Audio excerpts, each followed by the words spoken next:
El coronavirus avanza por el mundo. Están tomando los distintos gobiernos seriamente el brote de esta enfermedad. Está manejando China la situación de la manera más adecuada. Se está cuantificando debidamente el impacto económico. Lo analizamos.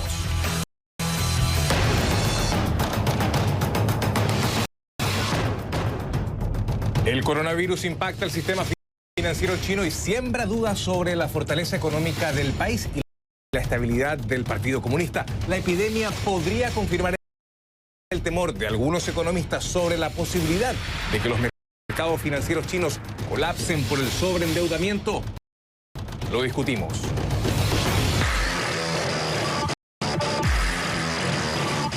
El coronavirus tiene un impacto importante en el comercio mundial, afecta a las exportaciones e importaciones, perjudica el consumo y también causa un daño no menor en el comercio electrónico. ¿Qué consecuencias tendrá en el corto plazo en esta industria? Lo conversamos.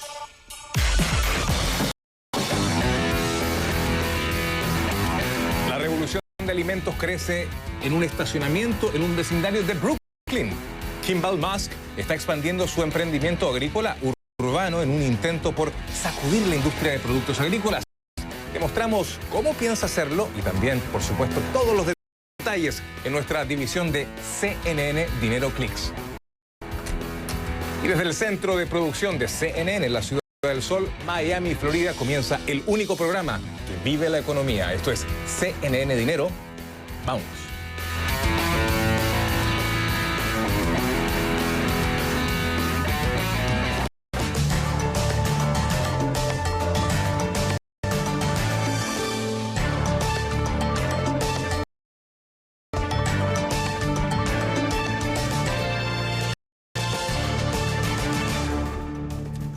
Hola, ¿qué tal? Qué gusto de saludarles. Bienvenidos a CNN Dinero. Soy José Manuel Rodríguez, hoy por mi compañero Xavier Serviá. Si les parece, comenzamos.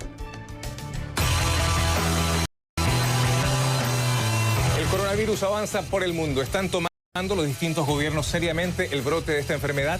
¿Está manejando China la situación de la manera más adecuada? ¿Se está cuantificando debidamente el impacto económico? Lo analizamos. Y para ello hemos invitado a Luis Ignacio Argüero, profesor e investigador de la Universidad de El Salvador, Argentina. Nos acompaña en vivo desde nuestros estudios en la ciudad de Buenos Aires. Profesor, gusto de saludarle. ¿Qué deberíamos o no aprender de China en el manejo de esta enfermedad? Sobre todo se lo pregunto en términos de cómo diseminar la información, la transparencia y también del tipo de cuarentena que se debe establecer. Muchas gracias por la invitación, José Manuel. Bueno, esto obviamente es una crisis que está llegando a muchos lugares del mundo. China, donde ha nacido esta enfermedad, ha tomado con mucho recelo el manejo de la información. Es un país que tiene una historia de control de la información y de control también de las libertades civiles, que en este caso creo que le ha resultado positivo para poder controlar tanto el movimiento de las personas como también el flujo de la información, porque obviamente el pánico se expande muy rápidamente y en este caso lo ha podido controlar de una manera bastante especial, ¿no? En otros países a donde se ha expandido la información, donde se ha expandido el virus, ahí se ha incrementado el temor y obviamente esto ha impactado muy fuerte en la economía, ¿no? Ciertamente, ahora también le hablaba del tema de cómo implementar las cuarentenas. Hay que ser muy rígidos, hay que de alguna manera ser un poco más flexible, considerando que pueden haber segundos brotes. Pero de no tener claro el desarrollo de este brote, y que para muchos es solo cuestión de tiempos antes de que se convierta en pandemia, ¿qué economías mayormente a su juicio podrían estar mucho más susceptibles al efecto de este coronavirus? Bueno, en principio son las economías asiáticas. Más allá de lo que está pasando en China, hay muchas economías de ASEAN que están conectadas a la economía china, que reciben no solo inversiones de ese país, sino que también reciben mucho turismo. Por ejemplo, en países como Tailandia, pensemos que el turismo es aproximadamente el 10% del PBI mundial. En países como Tailandia, que viven fuertemente el turismo, se ha prácticamente llegado a cero el turismo proveniente de China. Esto va a tener un impacto muy fuerte dentro de las economías y una de las cosas que se planteaban era la cuantificación de los problemas derivados del coronavirus. Todavía no sabemos porque obviamente la economía se mueve en trimestres y estamos recién atravesando el primer trimestre, con lo cual el impacto económico certero lo vamos a saber dentro de un mes y medio aproximadamente.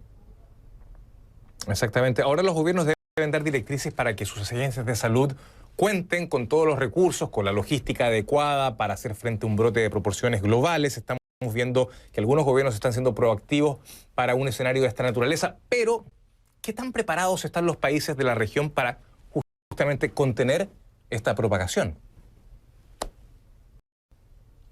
Bueno, este es un tema que obviamente, como decimos nosotros, en la cancha se ven los pingos, ¿no? Cuando realmente suceda de los primeros casos que sucedan en Sudamérica, especialmente, vamos a poder ver cómo reaccionan los gobiernos. Los gobiernos en muchos lugares del mundo se están preparando. Lo peor que puede hacer uno es negar la posibilidad de una crisis y pensar que nada va a pasar. Uno tiene que estar listo para enfrentar estas situaciones. La CDC, el Centro para Control de las Enfermedades de Estados Unidos, tiene una teoría de que es probable que que el virus se ralentice con el calor, con lo cual esto puede presentar alguna ventaja para los países del hemisferio norte. Sin embargo, en el mediano plazo presenta una gran amenaza para los países del hemisferio sur. Ahora usted hablaba recién de negacionismo y a propósito de eso se me viene la siguiente pregunta. El presidente Trump acusa a los medios de los demócratas de asustar a los mercados con el coronavirus. Y el presidente de Irán, por su parte, Hassan Rouhani, acusa a los enemigos de la República Islámica de Irán de ser responsables de la epidemia para así aislar a su país. Llevar el tema del coronavirus a la política, ¿qué consecuencias puede traer, profesor? Y bueno, en principio la gente o los pueblos de todo el mundo están mirando qué están haciendo sus líderes, ¿no? Y van a tanto aplaudirlos si las cosas salen bien como a protestar si las cosas salen mal, con lo cual sobre ellos pesa una gran responsabilidad, no solo en cuanto a vida, sino también políticamente tiene un impacto muy fuerte.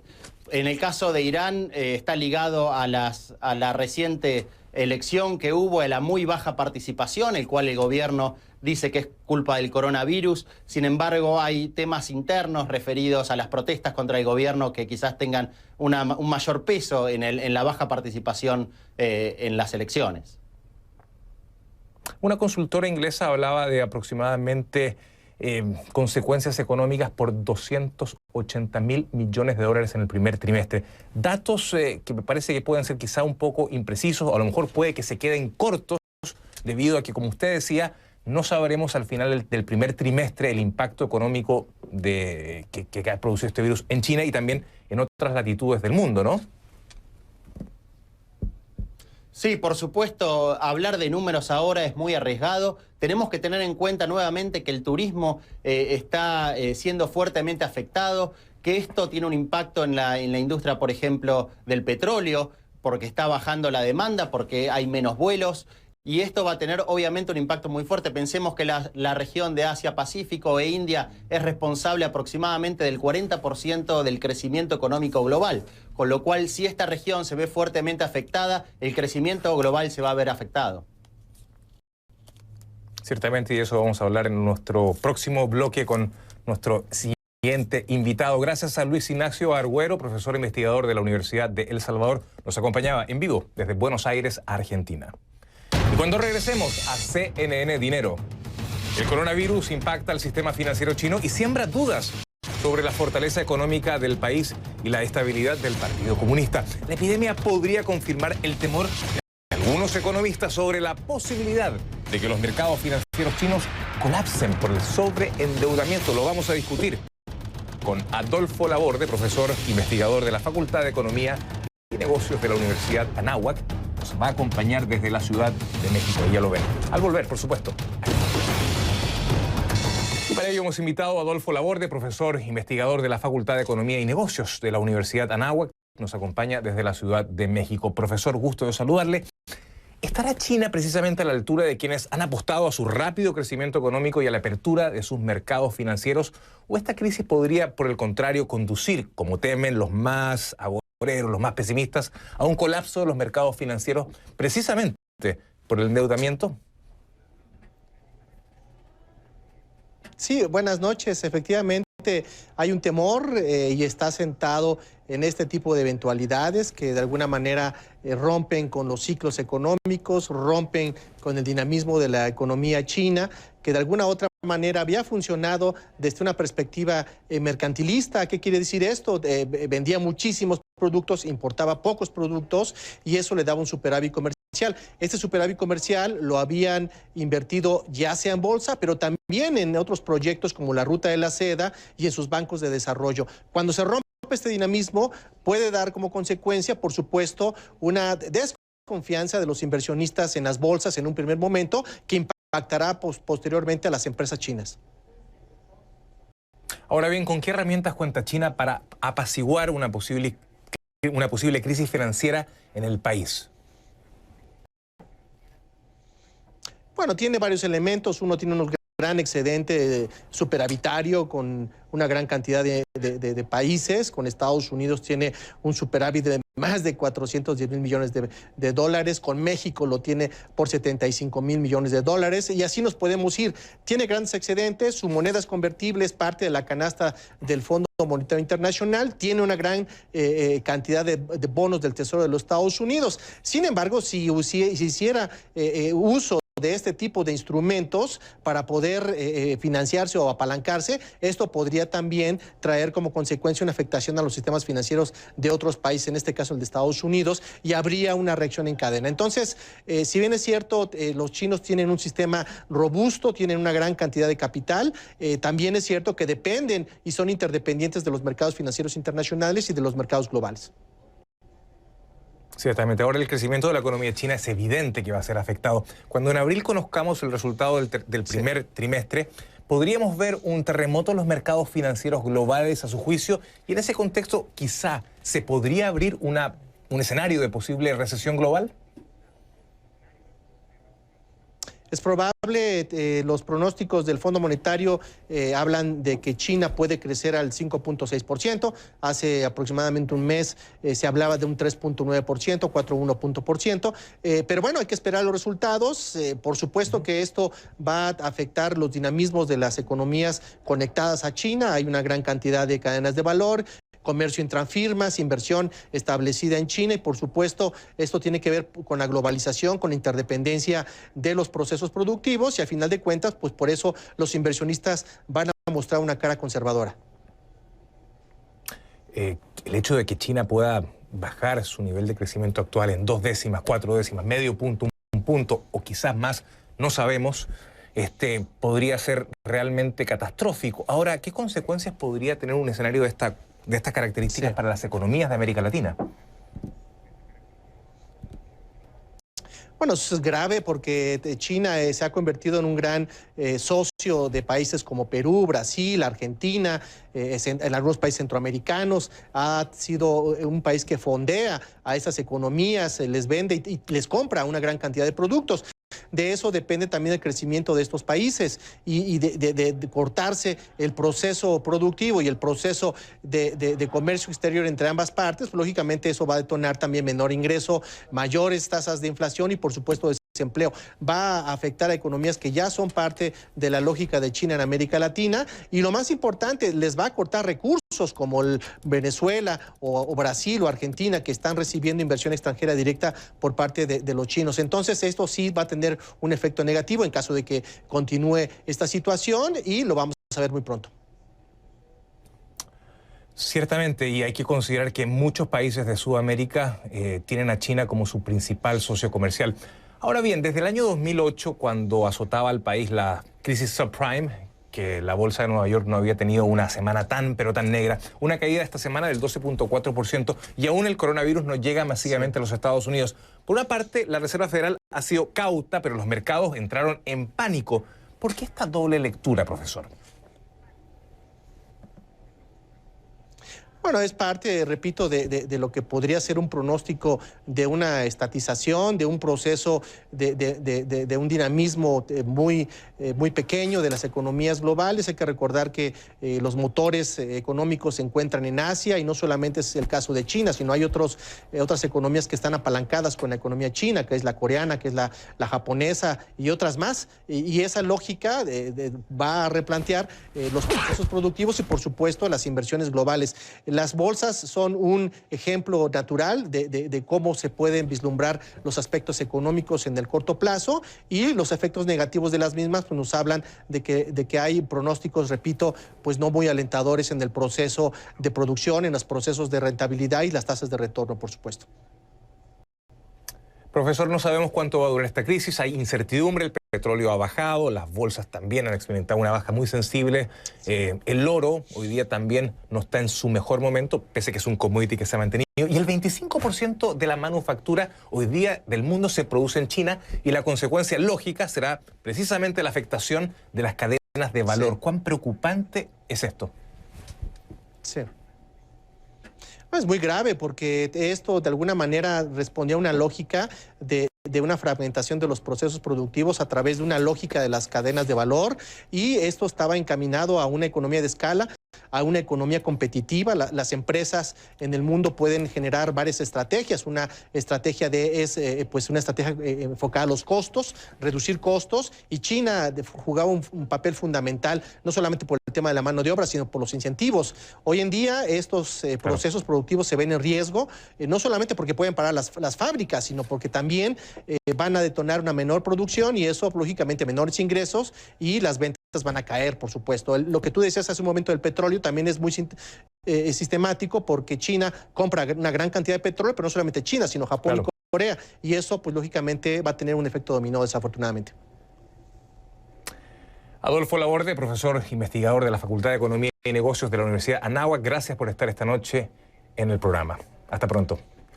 Y cuando regresemos a CNN Dinero, el coronavirus tiene un impacto importante en el comercio mundial, afecta a las exportaciones e importaciones, perjudica el consumo y también causa un daño no menor en el comercio electrónico. ¿Qué consecuencias tendrá en el corto plazo en esta industria? Lo conversamos precisamente con José Guerrero Cusumano, profesor de la Universidad de George Washington. Nos acompaña al volver desde nuestros estudios Cusumano, profesor de la Escuela de Negocios, ahora digo bien, de la Georgetown University. Profesor, qué gusto de saludarle, bienvenido al programa. La logística se ha visto afectada en China por el brote de esta enfermedad. Eso impide que los productos que salen a otros países y que también se distribuyen dentro del propio país no puedan llegar al consumidor final. Las grandes compañías chinas están precisamente contratando mano de obra temporal para solucionar este problema. ¿Qué medidas están tomando empresas de e-commerce frente a los varios problemas de logística que están teniendo? Para darte una idea de la magnitud del problema, en la zona de Hubei, que es una zona altamente industrializada, nosotros tenemos aproximadamente 50.000 compañías, de las cuales son proveedores de tipo 1, o sea, los proveedores que directamente van y venden determinado tipo de productos. Y hay más o menos, un poco menos de 5 millones de compañías en las cuales son proveedores de tipo 2. ¿Qué quiere decir esto? Que muchas de las cadenas de suministro que tenemos a nivel internacional van a ser afectadas. No solamente van a ser afectadas, como tú dijiste, por la falta de producción o por la merma de producción, sino una vez producidos los productos, la idea del transporte asociado. Nosotros estamos viendo a nivel internacional que muchos de sus transportes, tanto para viajeros como a punto de vista de cargo, están sufriendo, no solamente los barcos, sino también cuando estamos observando todo lo que sea aviones. Entonces lo que estamos viendo es que lentamente China trata de más o menos compensar a sus trabajadores. Algunos de ellos han perdido el trabajo. El gobierno chino ha creado fondos de miles de millones de dólares para más o menos compensar. El problema es el siguiente, que lo primero que los chinos en este momento tienen que autoabastecerse desde el punto de vista nacional y después exportar. Entonces vemos a nivel internacional una cohesión de elementos que son bastante complicadas. Por ejemplo, Apple, que ha caído drásticamente todo lo que sea sus acciones, pero no solamente eso, sino los pequeños compradores, las pequeñas compañías que tratan, por ejemplo, de vender sus cosas en Amazon. Amazon es una de las grandes compañías en la cual tiene una serie de proveedores. Evidentemente, estos proveedores tenían ligazones con los productores en China. Esto se está mermando. Entonces, el problema que está teniendo esta gran compañía como Amazon y como otras en el comercio electrónico, que se dan cuenta que va a haber un determinado momento que la caída, no solamente en sus acciones, pero también en qué forma los clientes quieren comprar productos, van a estar totalmente desabastecidos. Nosotros esperamos que en este momento China pueda seguir adelante llegando a producción, pero el 90% de todas las empresas activas en China están en las zonas afectadas y eso va a traer grandes problemas en el futuro. Ahora, los problemas de Amazon no solamente se remiten al coronavirus, también hay que señalar que sus ventas de publicidad han caído alrededor de un 6% en las últimas semanas y también considerando que en pocos días va a tener a Walmart Plus como un competidor. Me imagino que estos factores un poco agravan la situación del gigante del comercio electrónico de los Estados Unidos, ¿no? Sí, nosotros ya vimos que los mercados y las grandes compañías en el mercado han realmente caído un 12 o 13%. Algo parecido sucedió con otras epidemias como Zika, que también pasó en América Latina. Sí, evidentemente lo que están haciendo los proveedores o los vendedores en Amazon están diciendo, señores, si nosotros estamos en una situación de desabastecimiento, ¿por qué yo tengo que gastar dinero en publicidad? ¿Por qué tengo que hacer rebajas cuando tarde o temprano no voy a tener absolutamente nada? Entonces, el problema que tiene Amazon, que está tratando de hacer lo imposible para conectar compradores de aquí y proveedores en China, o compradores aquí y proveedores en otros lugares que son altamente eficientes como Vietnam, Amazon está diciendo, mire, si no quieren gastar en publicidad, he perdido 6%. El 6% se refiere a la diferencia de las 2 semanas de este mes con 2 semanas en el año 2019. Entonces lo que estamos viendo en este momento es esa caída. Y lamentablemente Amazon va a tener un nuevo contrincante que va a ser Walmart Plus. Posiblemente Walmart Plus va a aparecer el mes próximo. Entonces vamos a tener 2 grandes competidores con una merma de abastecimiento y eso va a traer problemas asociados para Amazon. Ahora, profesor, precisamente sobre este punto, ¿qué va a hacer el mercado en un escenario de desabastecimiento? Bueno, yo pienso que el mercado, evidentemente, el mercado tiene que aprender las nuevas reglas. El mercado aprendió algo, la lontananza, cuando tuvimos el problema de SARS en 2003. Evidentemente, el mercado no estaba desarrollado y afectó mucho más a China. Tienen que buscar nuevas cadenas de suministro en países alternativas.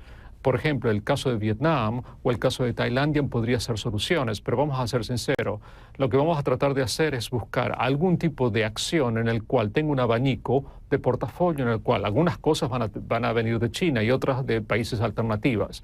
Lo más sorprendente de todo esto es posibilidades que puede haber en América Latina, o sea, países como México, países como Brasil, que son grandes productores, en el cual vamos a tener la posibilidad de reemplazar algunas producciones, evidentemente, que vienen de China con nuestros países. Lo que pasa es que nuestros países tienen otro tipo de problemas. Yo pienso tanto Argentina como México o como Brasil van a tener las grandes oportunidades para atacar el mercado, para atacar evidentemente el mercado de negocios electrónicos. No se preocupen tanto, y es un poco triste lo que sucedió con Mercado Libre, que esta semana ha perdido $6.000 millones aproximadamente. Todas las compañías han perdido una gran cantidad de dinero. Entonces lo que tenemos que ver son canales alternativos de provisión a un mercado en Estados Unidos que ya se empieza a atemorizar. Evidentemente, la gran caída que nosotros tenemos en este momento de todos los índices bursátiles empieza a empujar a los estadounidenses para que a lo mejor piensen el dinero que van a gastar. Y eso puede ser bastante complicado. Y precisamente toda esta discusión y esta crisis con el coronavirus reivindica de cierta forma el valor de los robots. Gracias a José Guerrero Cusumano, profesor de la Escuela de Negocios de la Georgetown University, por acompañarnos desde Washington. Hasta pronto. Y cuando regresemos a CNN Dinero, un crucero por Asia para disfrutar de una vacación de ensueño. Un pasajero se contagia con el coronavirus y la falta de información sobre el brote son parte de las circunstancias que convirtieron al Diamond Princess en el crucero del infierno. Veamos los detalles al regresar aquí a CNN Dinero. Un crucero por Asia para disfrutar de una vacación de ensueño. Un pasajero se contagia con el coronavirus. La falta de información sobre el brote y sobre cómo establecer una cuarentena, así como equivocaciones por parte de las autoridades sanitarias japonesas, provocaron que el Diamond Princess se convirtiera en el crucero del infierno. Will Ripley nos presenta el siguiente informe. El fatídico viaje del Diamond Princess comenzó como una glamorosa escapada y terminó como unas vacaciones en el infierno. 20 de enero, el lujoso transatlántico zarpa de Yokohama, Japón. A bordo, más de 3.000 personas de todo el mundo. 5 días después, el 25 de enero, un pasajero de 80 años de Hong Kong se enferma de gravedad. Desembarca en territorio chino. Para entonces, ya es muy tarde. 5 días después, el 30 de enero, hospitalizan al pasajero de Hong Kong con fiebre, diagnóstico coronavirus. Pero el Diamond Princess continúa su viaje. Hace escala en Okinawa el 1 de febrero. La mayoría de los pasajeros salen a pasear y a hacer turismo. Otros se van en avión. A estas alturas hay mucha evidencia. La gente se está enfermando. 2 días después, el 3 de febrero, el Diamond Princess abandona su itinerario y regresa de emergencia a Yokohama. Al llegar el 4 de febrero, solo tiene un caso confirmado de coronavirus. Las autoridades sanitarias japonesas ponen al crucero en cuarentena por 14 días. El número de casos se multiplica. Se convierte en el mayor grupo fuera de China continental. Los pasajeros permanecen en sus camarotes. La tripulación sigue trabajando, tal vez sin saberlo, propagando el virus. 12 de febrero, se contagia a un funcionario sanitario japonés a cargo de la cuarentena. Se hace evidente que la cuarentena no está funcionando. Japón dice que va a permitir que desembarquen algunos de los pasajeros mayores o más vulnerables.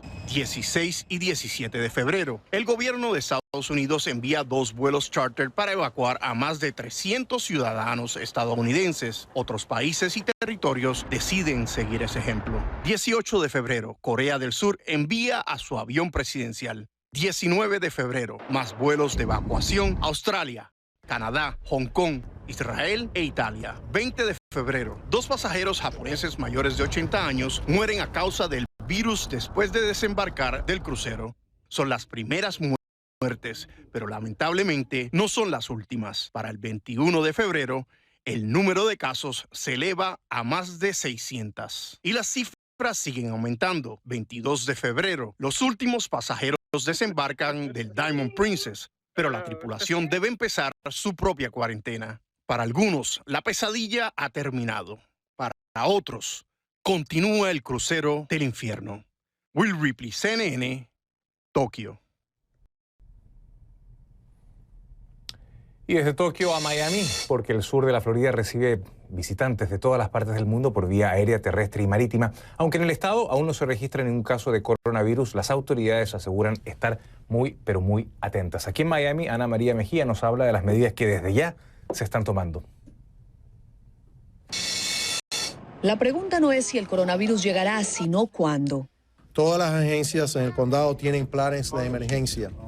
Hablamos de cómo podemos garantizar la seguridad de nuestros residentes y visitantes y de formas de mantener la salud de en todo el mundo.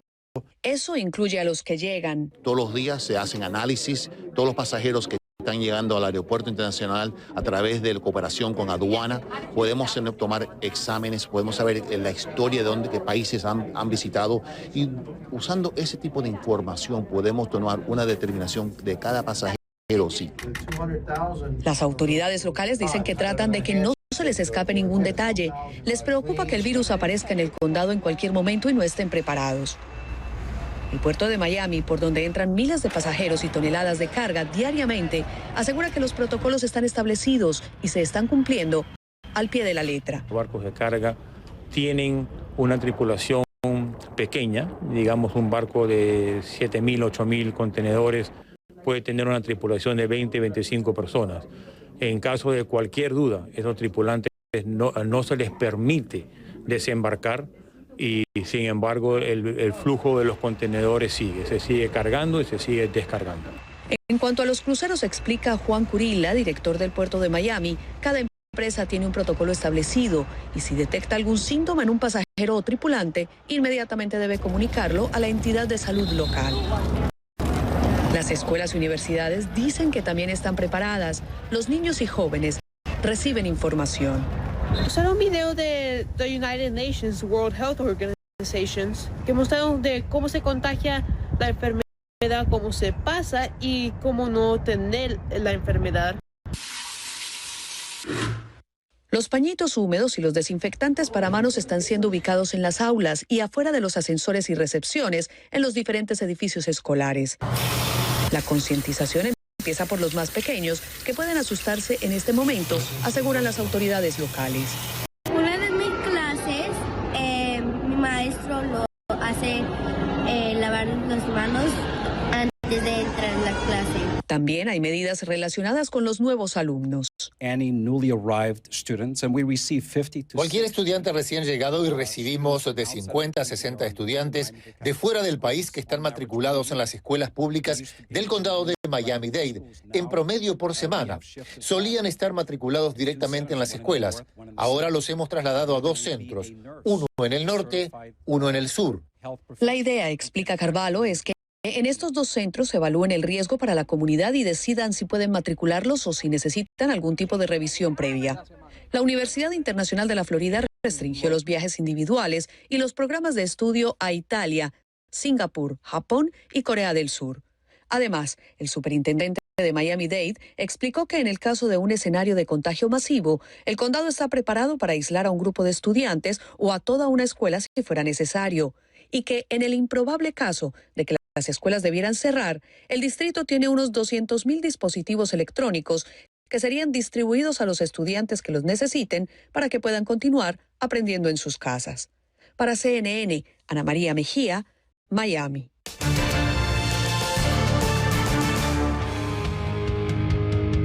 Estas son otras breves económicas de CNN Dinero. Ante el impacto del coronavirus en las economías, que se traduce en las caídas de las bolsas, los pronósticos son que la Reserva Federal de Estados Unidos recortará las tasas de interés en marzo, una probabilidad que es el 100% según la herramienta FedWatch del CME Group, y que aumentó a raíz de la declaración del presidente de la Reserva Federal, Jerome Powell, quien dijo que estaba monitoreando el brote y sus implicaciones económicas y que actuará según corresponda para apoyar la economía. Después de la caída de este jueves por el impacto del coronavirus, solo había 4 compañías con saldo positivo en el S&P 500. Este viernes, tras la gran baja de Wall Street, la lista se redujo a solo una, Regeneron, una de las biotecnológicas que trabaja en una vacuna para este brote que tiene asustado a Wall Street. Y esta semana, las grandes perdedoras en la bolsa son las empresas de viajes y turismo. Líneas de cruceros como Carnival, Royal Caribbean y Norwegian Cruise Lines cayeron alrededor del 20%. Los productos de limpieza como desinfectantes para manos, mascarillas y toallitas podrían escasear, y la razón es el aumento de su demanda por temores al coronavirus. La advertencia la hacen las grandes farmacéuticas como CVS y Walgreens. Un portavoz de CVS dijo que buscan reabastecerse lo más rápido posible, mientras que Bath & Body Works, propiedad de L Brands, dijo este jueves que su negocio de desinfectante de manos estaba creciendo a raíz del coronavirus. Los fabricantes de productos electrónicos, que van desde cortadoras de césped hasta automóviles, enfrentan semanas de demoras en los envíos de piezas. Y la razón que les dieron sus proveedores fue el coronavirus. Ellos, según el 65% de unos 150 fabricantes consultados en una encuesta publicada esta semana por el Grupo de Comercio de Productos Electrónicos IPC. Muchas de estas piezas se fabrican en China. Estas fueron otras breves económicas de CNN Dinero. Y cuando regresemos a CNN Dinero, la revolución de los alimentos crece en un estacionamiento en un vecindario de Brooklyn. Kimball Musk está expandiendo su emprendimiento agrícola urbano en un intento por sacudir la industria de productos agrícolas. Te mostramos cómo piensa hacerlo y también, por supuesto, todos los detalles aquí en nuestra división de CNN Dinero Clicks. Ahora, ¿por qué no le echamos un vistazo a los mercados y monedas al cierre?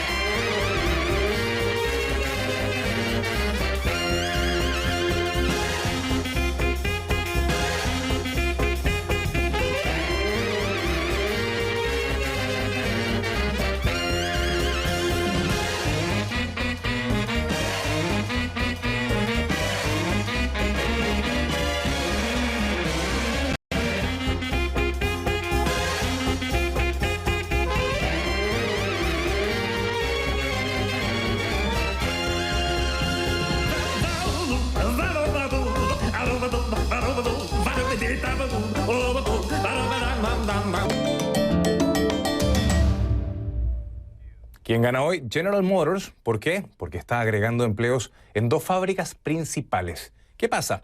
General Motors dice que desde el año 2015 ha invertido más de $1.000 millones en sus operaciones de fabricación en Lansing, una ciudad del estado de Michigan.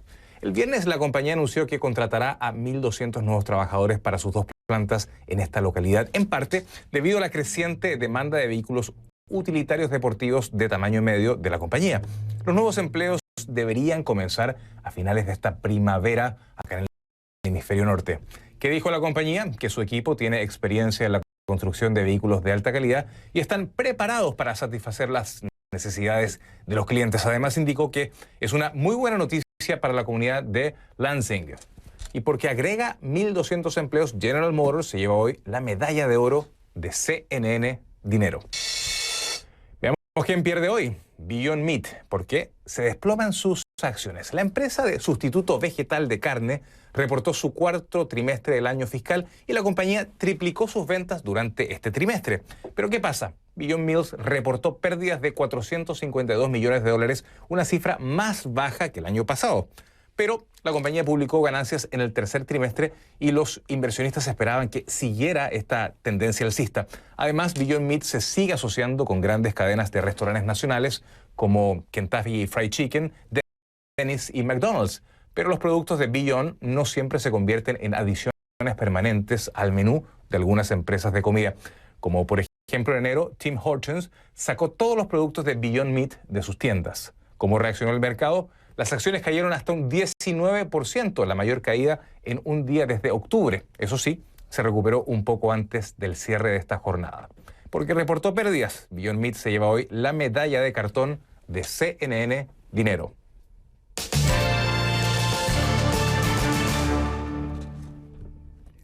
La revolución de los alimentos crece en un estacionamiento en un vecindario de Brooklyn.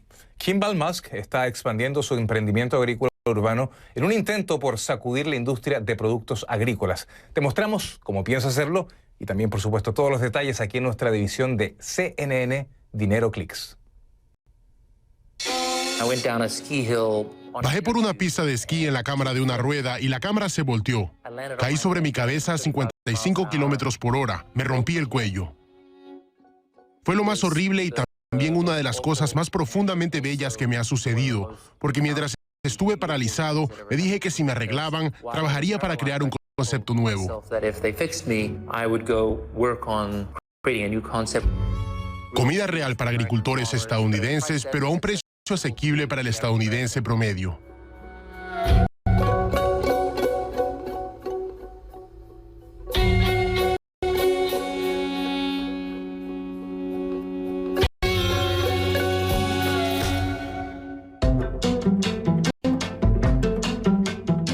Square Roots es nuestra empresa de agricultura urbana. En cada uno de estos contenedores de transporte, nuestros jóvenes agricultores cultivan y generarán el equivalente de entre 1,2 y 2 hectáreas de lo que se puede cultivar afuera. Comenzamos en Brooklyn, en un vecindario duro de Brooklyn. De hecho, el viejo vecindario de Jay-Z, en donde se crió. Lo que hemos hecho es armar un campus de pequeñas granjas en un estacionamiento.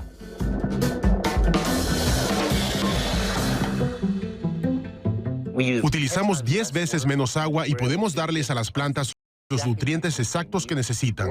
También estamos localizados al lado de las tiendas, así que no hay costos de transporte.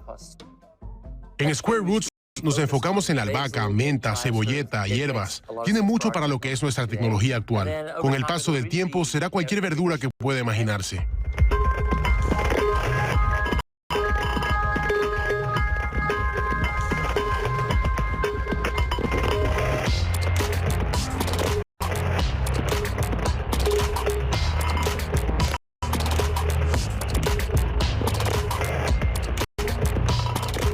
Para nosotros es importante diseñar algo que pudiera funcionar en Marte con eso en mente.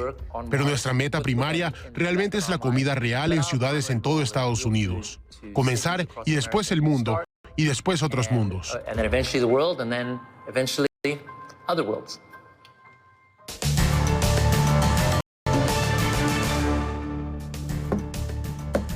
Interesantísimo reportaje. Y bueno, así llegamos al final de CNN Dinero. Nos vemos en una nueva edición. Y ya lo saben, CNN Dinero, donde la prosperidad está a tu alcance. Feliz fin de semana. Pásala bien.